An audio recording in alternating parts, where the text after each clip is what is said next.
If y'all would like to crochet along with me today, I'm using a pattern from the Craftsy website. It's a free pattern and it's called the Circle Vest. I'm making one for my dog just because she's so cute in them. In June of this year, 2025, Indiana Governor Eric Holcomb and Attorney General Todd Rokita announced the state would resume executions in Indiana prisons. This was resuming what under state law compels us to do, Holcomb said, and we will do that. We will do just that. We will carry it out.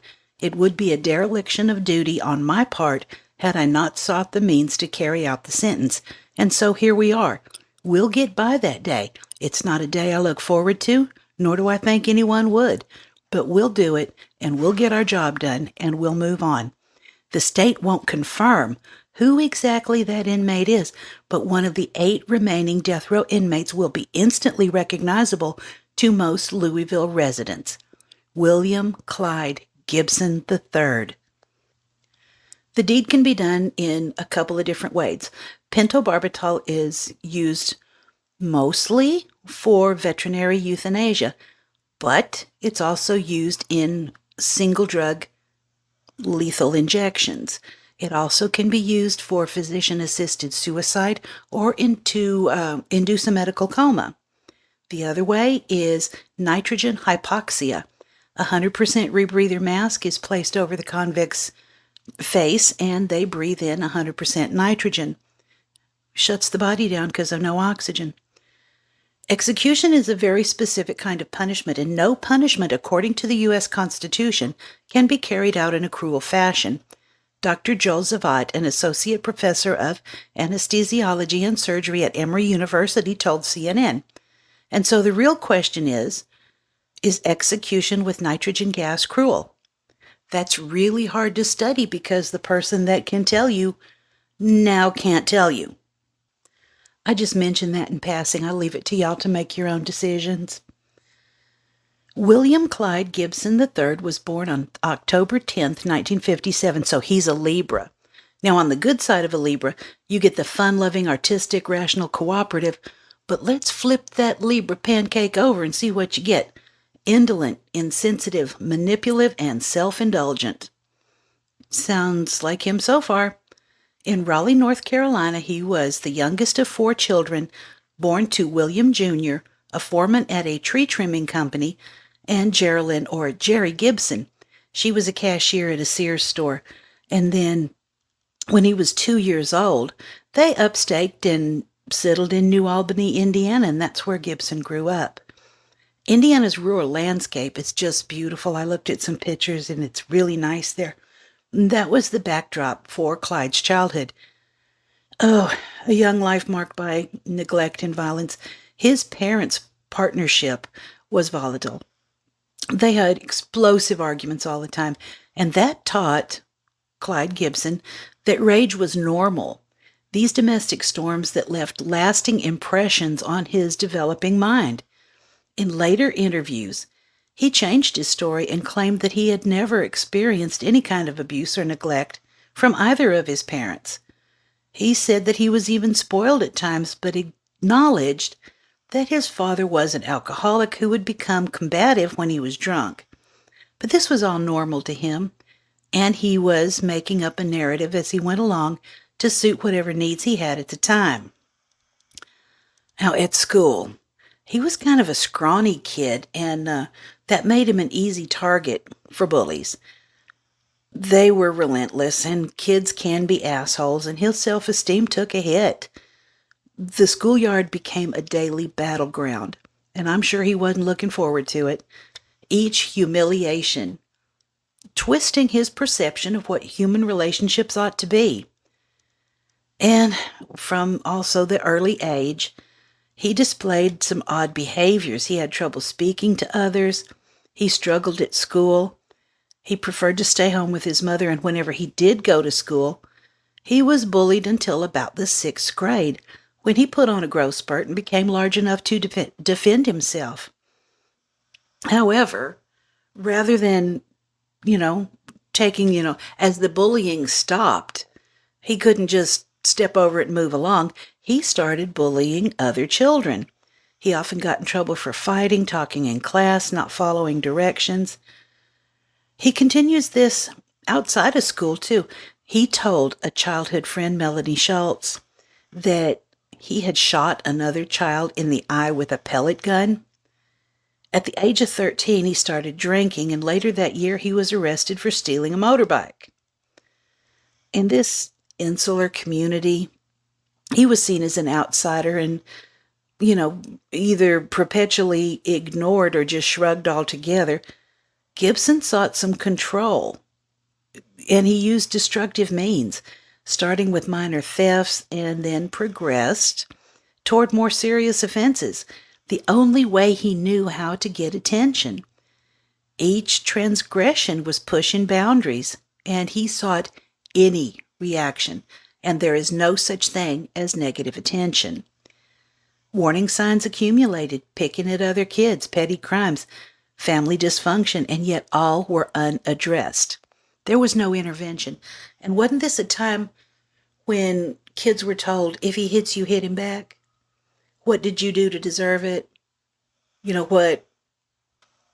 You're just too sensitive and you need to toughen up. So Gibson learned to suppress the emotions, buried the pain that would later erupt into violence. Each successful crime granted him a little bit of that fleeting power, creating an addictive cycle that moved him forward toward greater risk. Now, eventually, Gibson dropped out of school and continued to commit his small-time crimes, including drunk driving and crashing a car. They said small crimes. I'm sorry, back up a little bit. Drunk driving is a big deal. I don't know why the sources said small time, but my opinion, 2 weeks after the incident, he joined the Army and was stationed in West Germany as a mechanic. Gibson's nature clashed with Army structure. Now, it could have gone either way. The structure would have been good for him, but that wasn't the case. He had a lot of disciplinary issues and ultimately got discharged. This was right after a violent confrontation with a superior officer. Some sources say he started a fight, slugged him in the face. Yeah. During his deployment, he was awarded badges for marksmanship and grenade usage. But at this time, he also developed an addiction to drugs like heroin, cocaine, and LSD, which he often mixed with alcohol. He would later say that that's when he committed his first murder while he was in Europe. In 1979, he was dishonorably discharged for stealing a car and sentenced to a year of imprisonment at Fort Leavenworth, where he attempted to kill himself by slitting his wrist. So the dishonorable discharge was no big surprise. Post-military life followed a predictable pattern: arrest, short jail sentences, brief freedom, which he escalated his crimes. His progression from theft to assault demonstrated an increasing disregard for others' suffering. On January 26, 1991, Gibson hit another vehicle while backing up his pickup truck, but he sped off after seeing, I can't speak today and I apologize, after seeing a nearby police officer attempt to inspect the damage. An ensuing high-speed chase, which he eventually crashed into another vehicle. The other driver in that vehicle had 8 broken ribs, and Gibson suffered some injuries that required stitches in his head. So a traumatic brain injury on top of all his other problems. Let's just put a cherry on that fucked up little cupcake. 8 months later, Gibson was charged with robbery and battery relating to an incident involving a 21-year-old girl who he assaulted in a phone booth near the Louisville Galleria in Louisville, Kentucky. At the trial for this case, his lawyer claimed that he was mentally ill, no fooling, right, and requested a competency evaluation, which the court granted.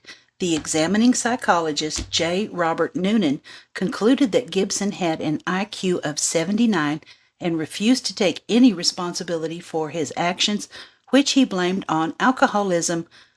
He did not suffer, so he claims, from any mental illness that impaired his judgment, and due to this he was found mentally competent to stand trial, and he accepted an Alford plea, for which he was sentenced to 7 years imprisonment at Luther Lockett Correctional Complex in LaGrange, Kentucky. An Alford plea is one in which the defendant maintains their innocence, but admits that the prosecution's evidence would likely result in a guilty verdict if brought to trial.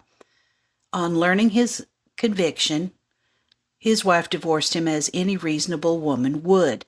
And I don't find a whole lot out there about her, and I think she's trying to stay away from this, so I'm going to leave her out of it.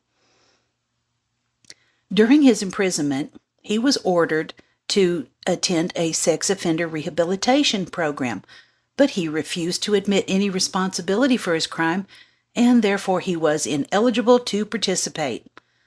While he was considered an obedient inmate who rarely caused any trouble, even earning an associate degree in art from Lindsey Wilson College.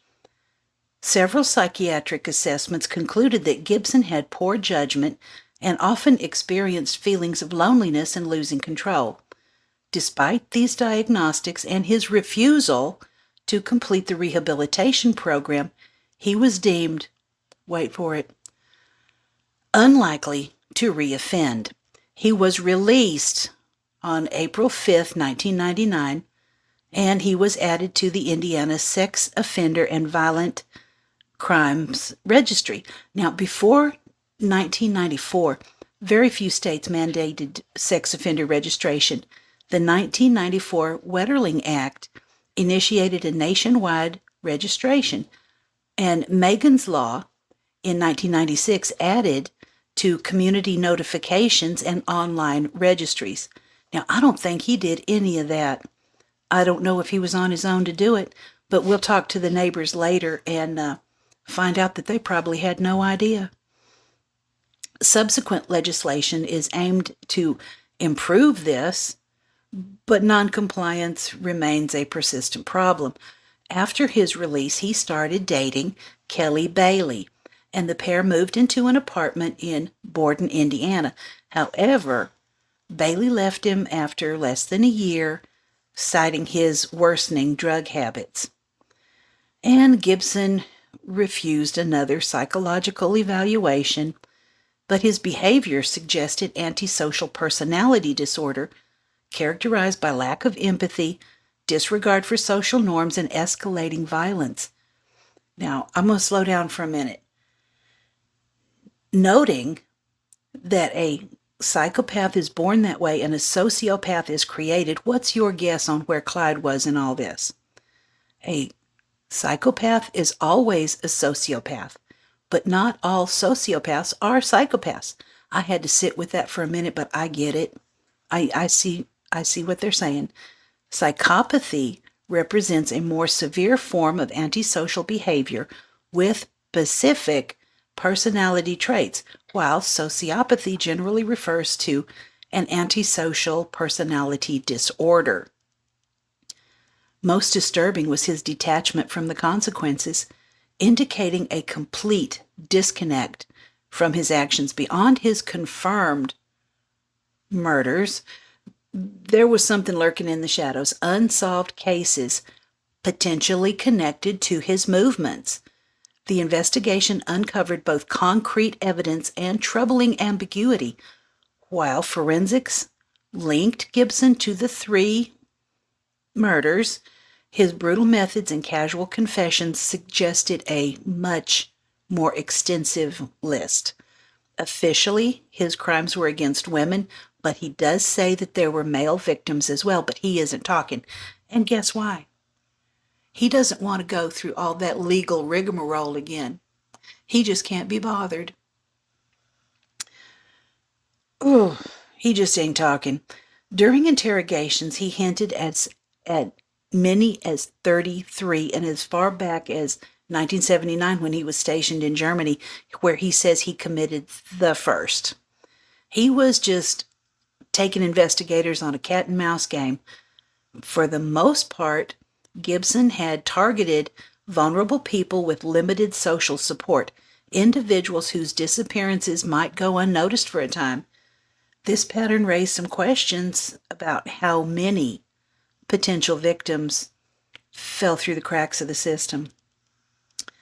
Anonymous tips occasionally surface from individuals claiming suspicious encounters with Gibson, though most lacked any sufficient evidence for prosecution. Law enforcement did pursue these leads, examining missing persons reports for patterns and interviewing the people associated with them. There was a lot of challenges, anecdotal information, events that got blurred by time, and the absence of any physical evidence made building these cases impossible.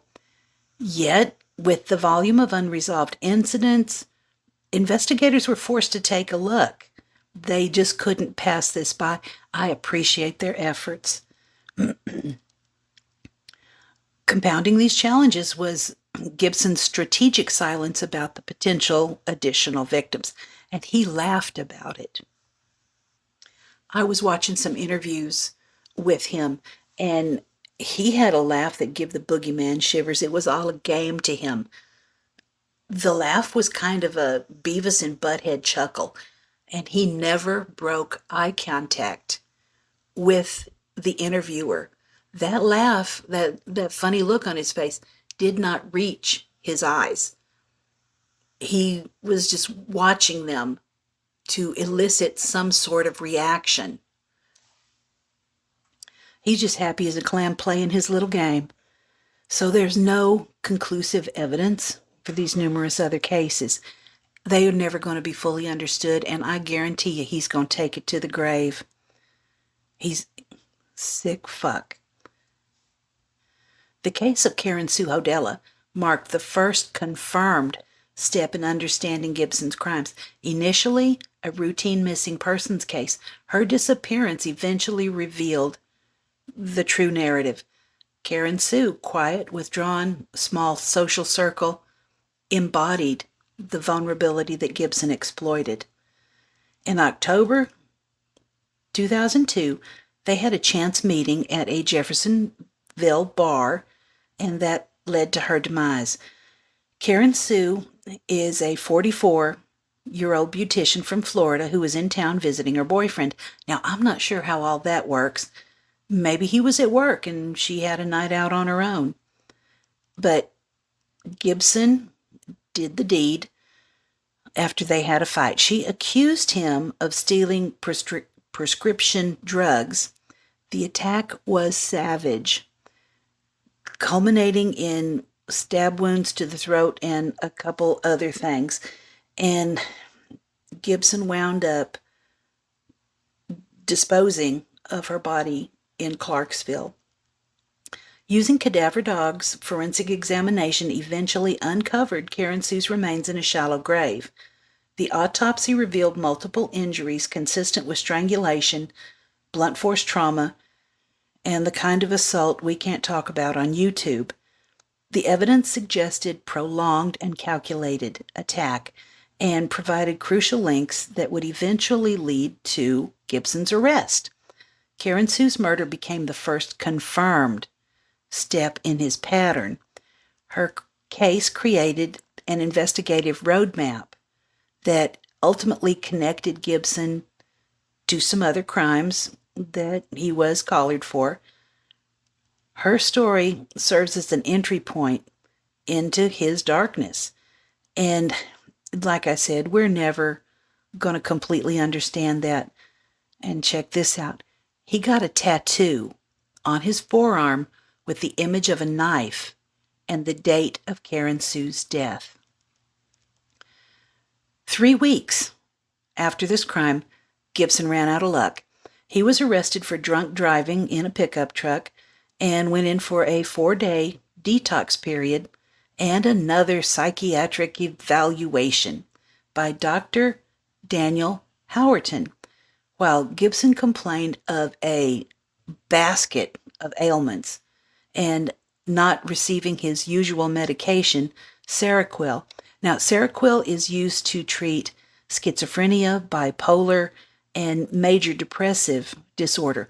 So he was complaining of stomach pain, sleeplessness, He went down a whole laundry list. The doctor called it hypochondria. Howerton and the prison's therapist diagnosed only mild anxiety and antisocial tendencies, deeming him mentally competent. Talk about something that fell through the cracks. Okay, so Gibson subsequently brings a lawsuit alleging inadequate medical care and deplorable prison conditions. And this was, kicked out of court right away. The judge called it frivolous. So Gibson's pattern of bar hopping continued, and in February 2006, he had a purse-snatching incident that netted him around $300. The victim's husband quickly apprehended Gibson. A 3-year sentence ensued and concluded around 2009. This period witnessed a surprising transformation in him. He secured some employment at C&C Hardwood Flooring in Borden. He earned praise for his diligence. He actively participated in his local Power of the Cross church. He pursued his artistic passion for papier-mâché and devotedly cared for his ailing mother. However, his bar acquaintances viewed him as eccentric, and his romantic attempts often were unsuccessful. Another shift occurred in late August 2011 when his mother's failing health necessitated placement in a nursing home. Her passing in January of 2012 at Floyd Memorial Hospital left neighbors speculating about the impact on Gibson's already unstable psychic. Remember Ed Gein? Yeah, he had mommy issues too. When Stephanie Marie Kirk disappeared, a second wave of fear swept through Indiana. Unlike the lesser-known Karen Sue Hodella, who wasn't even from around there, Stephanie was outgoing and well-connected in her community. Her disappearance followed the same pattern, just an eerie absence. Well, Gibson, had met the 35-year-old Stephanie Kirk at the Uptown Bar in New Albany, where they made arrangements to go on a motorcycle ride. And after spending that day together, they did drugs, they had adult fun, and the pair returned to Gibson's house, where they argued over some pills. Again, he's stealing pills. Now, I wonder if that would be his excuse to start a fight, knowing that it would make somebody mad. And then, it went on from there. So while they were having this fight, Gibson proceeded to brutalize her and strangle her, sexually assaulted her body, breaking her back, and in the process, and then burying her body in his backyard. Okay, so a fabric scrap, a portion of a brightly colored silk scarf, was found near where Karen's clothing was discovered, and this linked the cases. Forensic teams and cadaver dogs later found Stephanie's body bearing injuries very similar to Karen's in all ways, and so the identical methods pointed to one perpetrator. And creepy side note, let me tell you what the police science admin and the FBI say.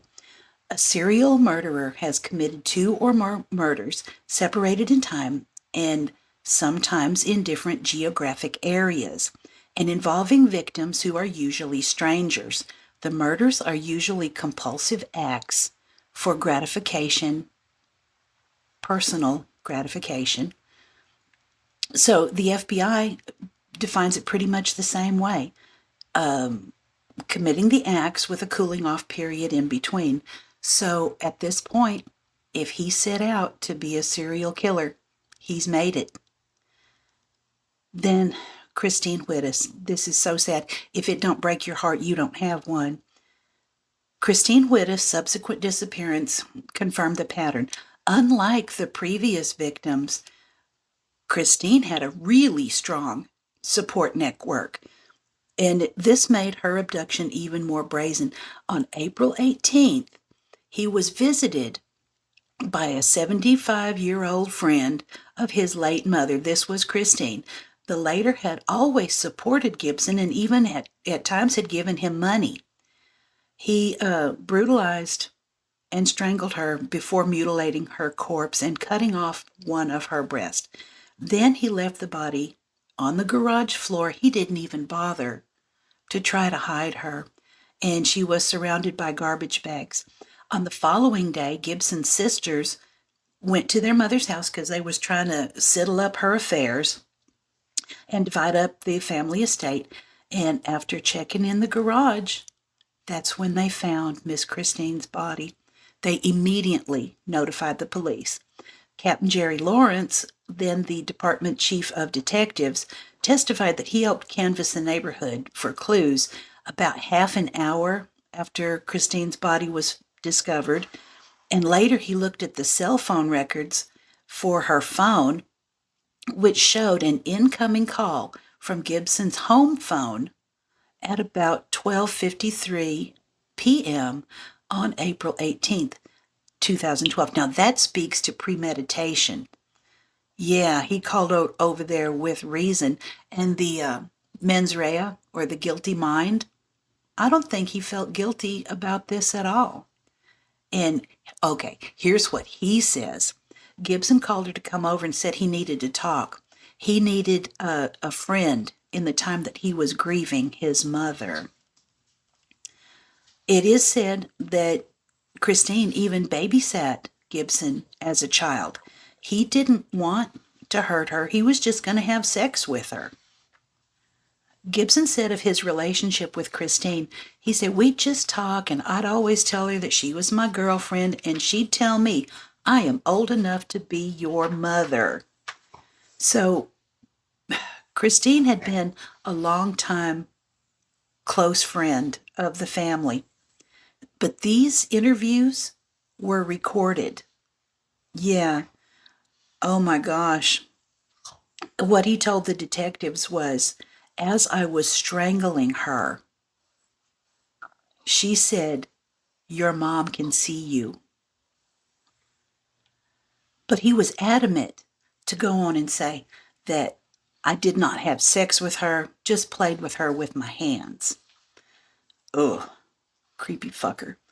Then he used Miss Christine's blue Dodge Caravan to go out and get a little drunker, he said in the interview. He stopped at Tumbleweed, Shooter's Saloon, and possibly at a Hooters, but he didn't really remember. And he said that he invited a man back to the house where they continued drinking whiskey with Miss Christine's body in the garage. So here's what came about with the discovery of the body. Gibson's sisters said that they came by the house and what they needed was the VIN number and the mileage of their deceased mother's car, so the attorney had sent them over there to get it. So they knocked on the door, nobody was home. They let themselves in, went to the kitchen, and of course they needed car information, so they go to the garage. One sister says she thinks she saw something in there, and her brother is into some paper mache. Also, they thought it was a blow-up doll. So what do they know about their brother if he's got a blow-up doll? And they really don't think it's that big a deal. But then she sees that it's a woman, and she saw the pool of blood next to the body, and added that the legs seemed to be in an unnatural position. So, knowing better than to touch anything, they ran back in the house and called 911. Check this out. The public defenders had no questions for either sister. The police talked to Susie Ledbetter, that was Gibson's neighbor, and asked her to identify the minivan and who was driving it. She says she also saw him in muddy pants the day before his arrest. Weeks later, he's facing a capital murder charge for Kirk and Wittes, making him eligible for the death penalty. I don't know if she knew that at the time or she's trying to clean up her neighborhood, but I appreciate her doing that because if you see something, say something. So the new Albany police officer, Matt Kidd, said that when he arrested Gibson the day after the murder, he pulled him out head first of the minivan and broke his glasses right there in the Walmart. Gibson's head hit the pavement, causing some abrasions, and broke his glasses. So no glasses and a banged up face in the mug shop. New Albany Police Detective Carrie East is now leading the investigation. I'm kind of proud of that.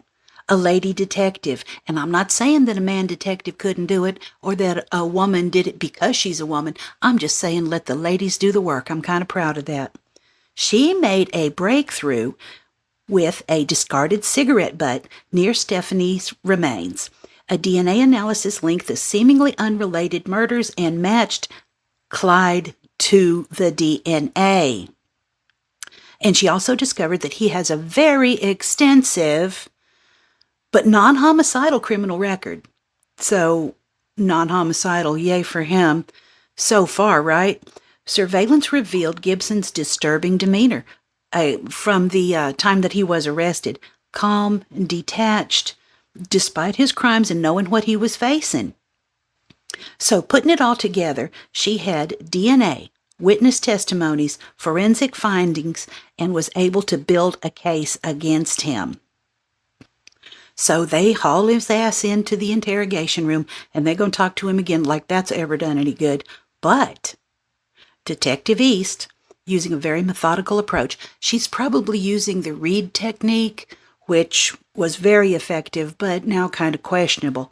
So eventually, she got Gibson to confess, because overwhelming evidence. And, you know, it's still a game to him. A little cat and mouse, that stupid chuckle thing that he does. Anyhow, they got it all on tape and ready to take it to trial. So again, he had to go through more psychological evaluations, find out if he was competent and all that. Well, this time there's a little bit of conflicting stuff.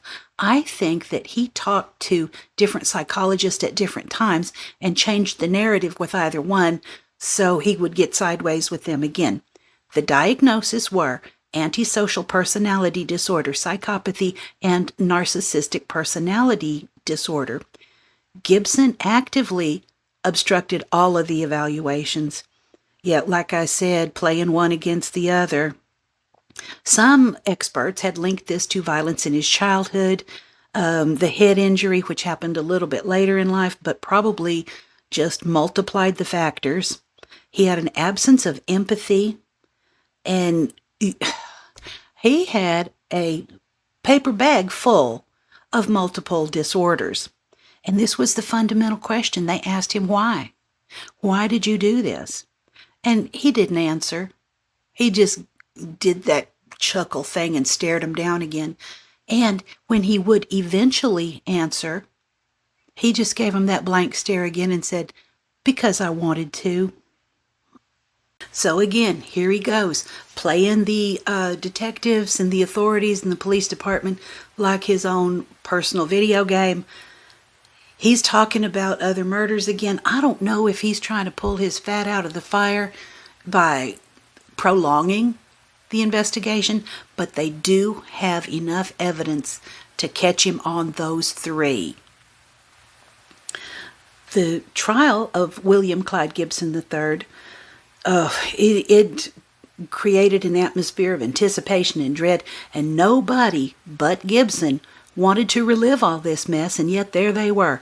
The courtroom, usually a stage for legal drama and maneuvering, was transformed into his own personal horror film. It was awful. There were the details of Gibson's crimes that were just all laid out.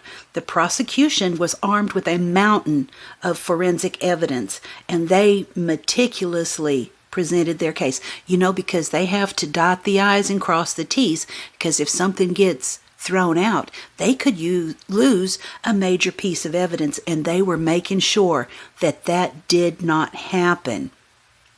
So they presented their case and showed him that he was a methodical killer. The evidence included some really gruesome photographs of the crime scenes, detailed autopsy reports, and graphic descriptions of the mutilation of the victims. And they had a look at the tapes. I think there was audio tapes. I don't know if they had video of him making his confessions, which, oh, give the boogeyman shivers. The coroners and medical examiners laid out the details of the autopsy in a way that a layman could understand it. They were given details, hopefully not too much, because this is the stuff of nightmares, and I hope those jurors went and got some therapy afterwards. They were explained how each of Gibson's victims had met their end. The first responders also gave testimony.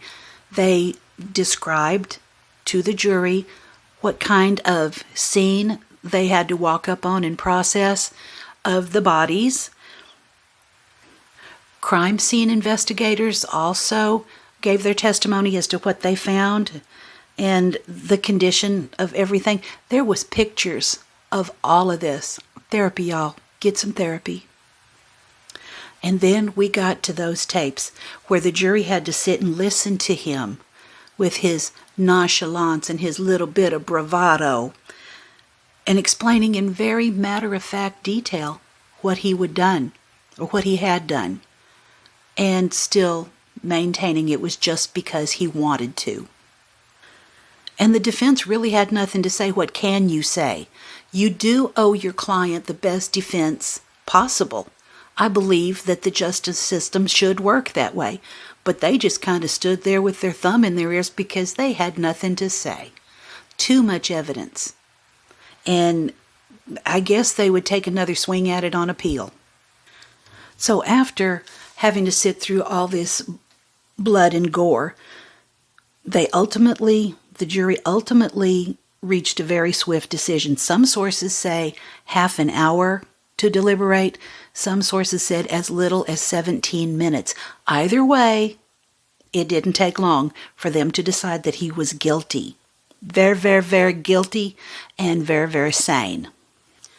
Although not sane like you and I would think of it, but sane enough to understand what he did was wrong and to understand what was going to happen to him, and that's all they needed him to understand. The sentencing phase of the trial, where the prosecution was able to present some impact statements and the accounts from family and friends describing the devastating loss and the beautiful people he had taken from them, it was filled with raw grief and anguish and painted a picture of what the community lost. After these statements were given, the judge pronounced the sentence, death by lethal injection. The courtroom was somber, the atmosphere was heavy, and the weight of the finality of the decision, the death sentence, while it was not unexpected, it marked a decisive closure in the long and arduous trial. But the sentence itself, although it was a potent symbol, this wasn't over yet because he still had appeals. And appeal he did. Y'all want to hear a little bit of what one of those audios said? This is in a report from WLKY in October 2013, and I think they summed it up pretty well. Only thing the defense could say was that Gibson was drunk and he was mourning for his mother and just wanted to have sex with Wittes, not kill her. If there was ever a case relevant for the death penalty to be filed, it would be this, said Floyd County prosecutor Keith Henderson. This week's testimony provided a gruesome timetable of events. Gibson, who had recently lost his mother, called 74-year-old Christine Wittes, who was a friend of Gibson's mother, saying that he needed someone to talk to. He needed a friend. She went over to his house where authorities said she was tortured, bound with duct tape, sexually assaulted, and her back broken, and he had cut off one of her breasts with a kitchen knife. Gibson's defense team said that he never meant to kill the woman, but was acting under the influence of marijuana and alcohol. Oh, sounds like he should have just taken a nap. Prosecutors called it planned act, labeling it as one of the most gruesome cases they had ever tried. It was very disturbing, very gruesome, and very difficult, Henderson said. It was difficult, too, for the family members who left the courtroom in tears. One simply said, "Justice is served." Yeah. So, I digress, and I often do. Thank y'all for bearing with me. The legal battles were not over because of the appeals. Gibson's legal team filed appeal after appeal, arguing various procedural irregularity and claiming that the trial had been unfair. These appeals, ultimately unsuccessful, dragged on for years, creating a protracted legal drama that added further anguish to the families of the victims. They thought they were done, but no. Each appeal had to be examined in order for the judicial system to act in a fair and impartial manner. Even the seemingly clear-cut cases. Yeah, those families are going through it again. They went through things like Gibson telling them that the confessions were coerced, and there was a violation of his Miranda rights. They had it all on tape. None of that happened. They argued the graphic nature of the evidence presented during the trial had unduly prejudiced the jury, swaying them towards a conviction irrespective of the merits of the case. And he went on to say that because his defense team really didn't have much to say at the trial, he had received inadequate representation. The appeals focused not on just procedural errors, but also attempted to re-examine the psychological assessments of Gibson. Because we haven't analyzed him enough, they highlighted the inconsistencies in the expert testimony because some doctors in past have found him, with a little anxiety. Other ones say he's a psychopath. So, yeah, they had all of that to re-examine. And again, the court said the mental health issues might offer a partial explanation for his behavior. They did not absolve him of responsibility for the acts he committed. So the legal process stretched on for years. It also put a burden on the prosecuting attorneys. They had meticulously built their case. They had to make sure it remained watertight and that they had secured a good conviction. Now they face the task of defending every word they said, regardless of what kind of evidence they had. They had to keep bringing it up again and again, putting up walls against a defense that was trying to shoot it down. Eventually, the appeals process was exhausted, and the sentence did stand. The final dismissal of the appeals brought a bittersweet relief to the families, a long-awaited affirmation that the legal process had won, and it did give them a little bit of closure. Now he's going to sit on death row for how long? Now the arguments against the death penalty. I don't know where you are on death penalty. I would say for myself, if I was ever on a jury where the death penalty was a possibility, I would have to use the letter of the law and say it was beyond a reasonable doubt. I could do it, but I wouldn't want to. And some people oppose on religious grounds, citing the sanctity of life and the inherent right to redemption, regardless of the severity of the crime. These arguments frequently invoke the concept of an eye for an eye. They need to read that in context. It does not literally mean, if you poke out my eye, I'm going to poke out yours. Read in context, what the phrase is trying to say. An eye for an eye is used to describe a system of justice where punishments are proportional to the crimes committed. So if we were going to use that theory, we'd have to kill him 3 times. Would that it could happen, but no. And with all his mental illness, some people argued that he should not be put to death because of his mental separation from the consequences. Does he really actually understand? And with an IQ of 79, would he be capable of understanding? You know what? He might not be book smart, but he's crazy like a fox in some ways, because he has manipulated this whole thing, and he don't really care if he dies or not. It's all part of his game. So let me start wrapping this up. In Louisville, Kentucky, there was a report from WDRB. I think that's their television station. It says that 2 years and 3 murder cases later, the saga surrounding William Clyde Gibson III has nearly reached a conclusion. Today, neighbors told us what it was like living next door to a serial killer. Neighbors like Mike Andres, who feels a chilling memory when he looks at the home across the street where Gibson used to live. Well, he says it's like a shock, like what the heck, Andre said, and then slowly but surely we start getting more news.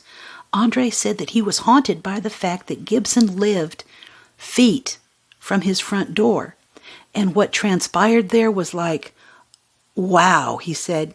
None of the neighbors on Woodburn Drive seems to know. Sure, he was a little different, but not to the extreme that we found out about, Andre said. Andre said Gibson had been the talk of the block for nearly 2 years, with neighbors reaching through every memory, asking if they'd missed any signs, and thinking that it could have been done to them. Andre says a little closer look at any person we meet versus the way we used to. In closing, yeah, you just can't be too careful. You know, sometimes people aren't who you think, and monsters don't always look like monsters. But I hope you liked the story. I hope that it was informative and start some good conversations. But that's me for this week. Sweet dreams. I'll see you next week.